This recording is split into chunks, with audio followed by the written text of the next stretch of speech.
Before the 3rd century, the church in Rome was one of many churches that were scattered all over the Roman Empire. The reason the church in Rome later became the head of all the churches of the world and dominated the Middle Ages was because it joined hands with Emperor Constantine. As a result of Constantine's pro-Christian policies, many people who believed pagan gods converted to Christianity.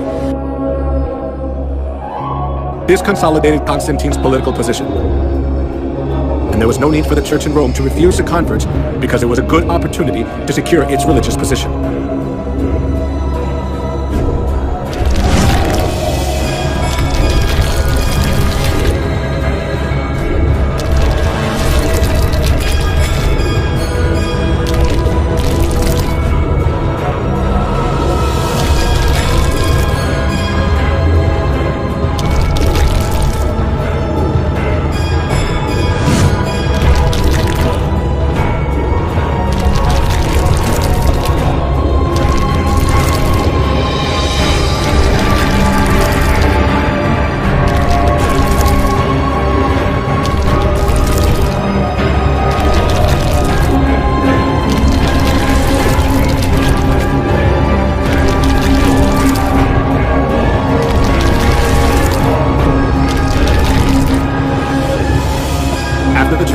Accepted pagan idolatry and doctrines, it was quickly secularized.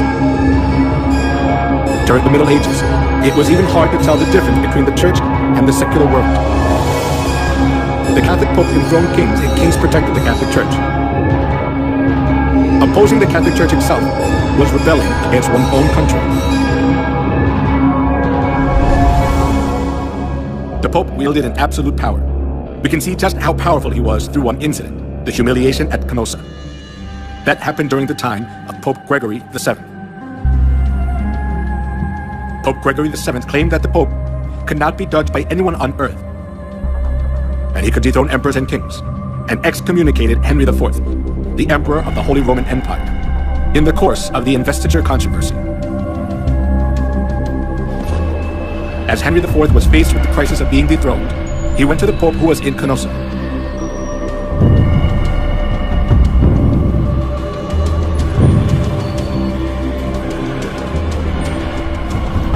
Barefoot, he knelt for 3 days in the snow, outside the castle of the Pope, and begged for his forgiveness. This is what is called the humiliation at Canossa incident. The Pope had so much authority that there was no one who was able to hold back the Church from abusing its power anywhere in Europe. Not only that, the popes committed numerous crimes such as murder, blasphemy, simony, and adultery to hold on to their seat of power.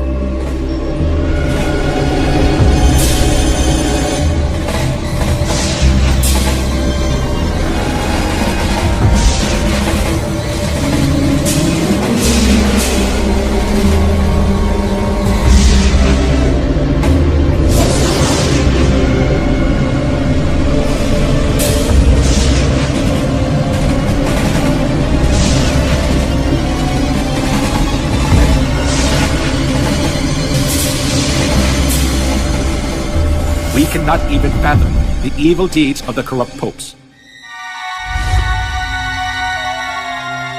Among them, Pope Leo X enjoyed works of art and collected masterpieces. He invited artists like Michelangelo, Leonardo da Vinci, and Raphael to the Vatican and richly ornamented the church. Being driven by his vanity, he constructed St. Peter's Basilica. However, as he ran out of money by collecting costly works of art, he started to print a greater amount of indulgences. An indulgence is a certificate giving the forgiveness of sins. The Catholic priest propagated that people were guaranteed to enter the kingdom of heaven safer when they gave more money. Come, see for yourself. This is not just a simple indulgence.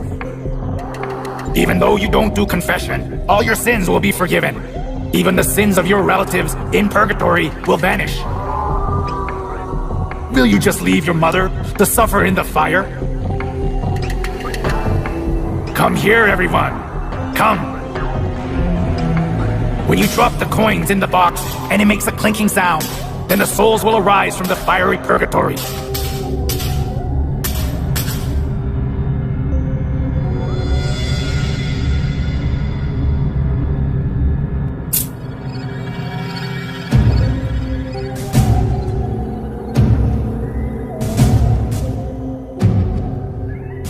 The sale of indulgence was one of the biggest businesses of the Catholic Church.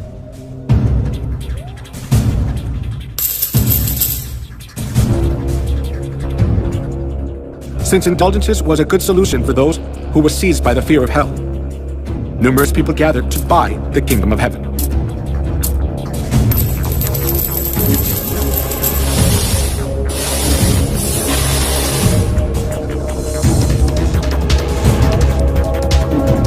Giotto, the representative artist during medieval Europe, clearly shows the evils of indulgence in his work.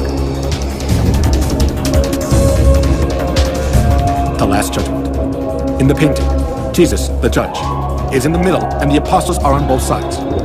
Heaven is shown on the right and hell is shown on the left. One thing that is worthy of notice here is the scene where souls are weighed.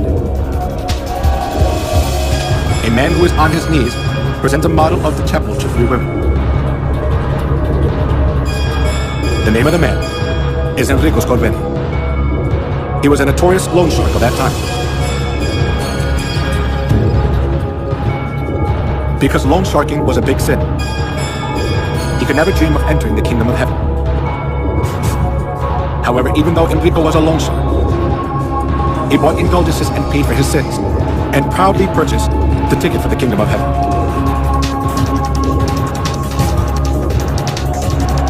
The Bible teaches that only God can forgive sins.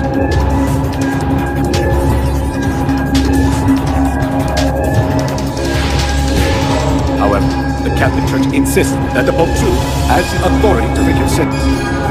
This kind of false teaching enabled them to commit fraud, the sale of indulgences.